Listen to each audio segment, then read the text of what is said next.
All right, let's get right into the Bitcoin chart for today, starting with the 4-hour time frame, and then I will also take a look at some higher time frames as well. Of course, recently we saw this massive move to the upside, now cooling off over the course of this weekend here. And for now, on this 4-hour time frame, I am just looking at this as an uptrend. Keep in mind that I will also say something different about the 1 week time frame later on in this video, so I'm just preparing you for that. Now, at the moment, we have a clear high here at 78.5k. And we have a low around 76,000, where right now we are trading in the middle of that. So this is basically a no trading zone for me. I'm not interested in taking a long or short position in this area. Instead, what I want to see if I'm looking for a short position is a lower high to come in below this high and then breaking down below this previous low. That would set up a clean shorting opportunity, because at that point we are actually making lower highs and lower lows on this time frame. Oppositely, if we end up breaking through this previous high, that is once again a bullish setup, and at that point I would also likely be looking for a continuation to the upside on this 4-hour time frame as well. Do keep in mind that the RSI was already in deep overbought territory here, reaching 95 in the RSI, which is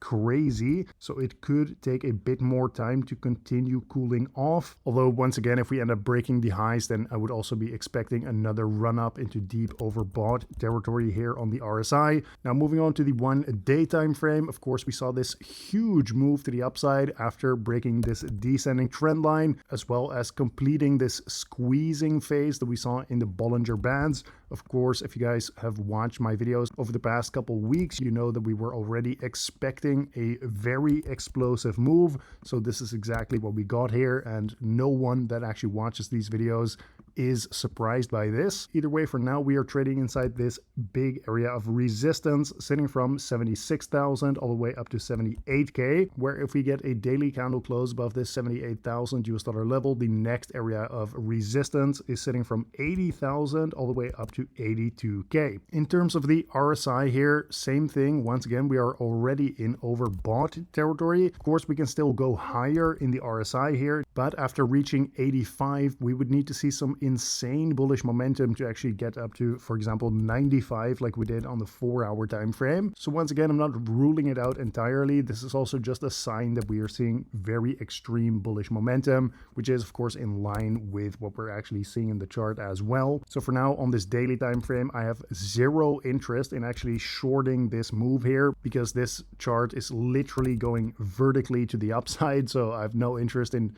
trying to perfectly time a possible reversal here. But that actually brings me to the most important part of this video, which is the 1 week time frame. Of course, during the entirety of 2026, ever since about 87,000, we have been targeting this 52k level on the channel here. So that means that over the past 8 months or so, I've been saying the exact same thing. Basically, we have this bearish flag pattern that broke down at 87,000, and the point of invalidation here is still that 87k level for this price target specifically. However, there is also another level which is critical here, which is this 83k level, because notice how if we get a weekly candle close above that 83k level, we are then no longer making lower highs at that point, because we would have a higher high coming in after we get the weekly candle close above. So this is the key level that I'm watching in terms of the point of invalidation for this whole bearish thesis, right? This whole idea of, okay, I'm expecting lower lows later in the year.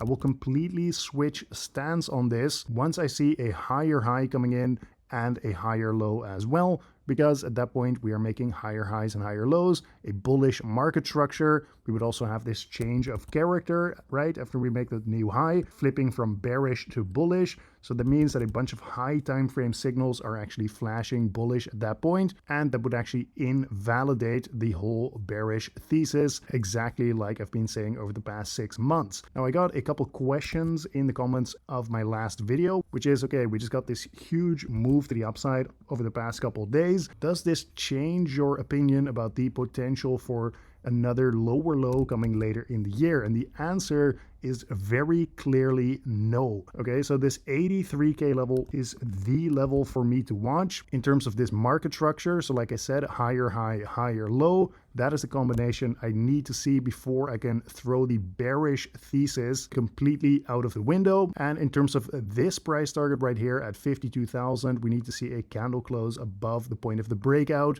which is 87,000. And this isn't because I am some kind of desperate bear that absolutely needs to see lower prices. As you guys know, I have a 50% allocation from all the way here in the low 60s. So I am actually very happy with this move we're seeing here. Of course, I would love to add more if we end up going lower later in the year. But at the same time, if we end up making a higher high, higher low, then I'm also happy to add somewhere in here, increasing my exposure while also having much more confidence that a bullish move is coming after that, right? So I'm not really basing this off of a personal opinion or really hoping that we end up going lower later in the year. Frankly, I am quite indifferent to it personally. I really don't care if I end up adding in here and having high confidence in my trade, or if I end up adding on a higher low and having high confidence in my trade. I truly do not care what the actual price is. For me, the most important thing is that I have high confidence, high conviction in the trade, regardless of what the price actually is. So to really answer this question one more time here, these levels that I've been talking about for the past 8 months are actually these levels for a reason, right? So while we haven't seen candle closes above, it doesn't matter what is happening in the price. If it's one vertical candle or a bunch of chopping in here and we're trading at 82,000, I really do not care as long as we are not actually getting those candle closes and properly invalidating both of these points of invalidation, right? So hopefully that makes some sense to you guys. Now let's quickly check in with these Bitcoin ETF flow tables, because over the past week or so, we have seen some absolutely massive inflows. On the 19th, we saw $500 million. 20th, we saw $600 million, over $300 million flowing in a single day of trading. So obviously with 2 billion flowing in over the past 7 days, these are some massive inflows. And obviously this is having an upwards pressuring effect on the Bitcoin price. These Bitcoin ETF investors cannot trade during the weekends. So since the market is about to open up once again, I'm very excited to see what is going to happen in this upcoming week. If they continue to bid up the Bitcoin price, or if we are actually going to see some profit taking. So let's just see how that actually ends up playing out. And regardless of what ends up happening, if we end up invalidating both these levels, you know exactly what I'm looking for: a higher high and a higher low above this low right here at roughly 63K. And so long as that hasn't happened yet, you know that my base case expectation is actually another lower low later in the year. And no, this doesn't make me some kind of perma bear. I'm actually indifferent to what the price is, but really what I'm doing is sticking to my actual technical analysis, because I do all of this technical analysis for a reason. This is simply what has worked for me over my years of experience of trading Bitcoin. Now, taking a quick look at the Bitcoin liquidity analysis on this 3-month time frame, you can see that we have big liquidity to the downside here at around 62.3K.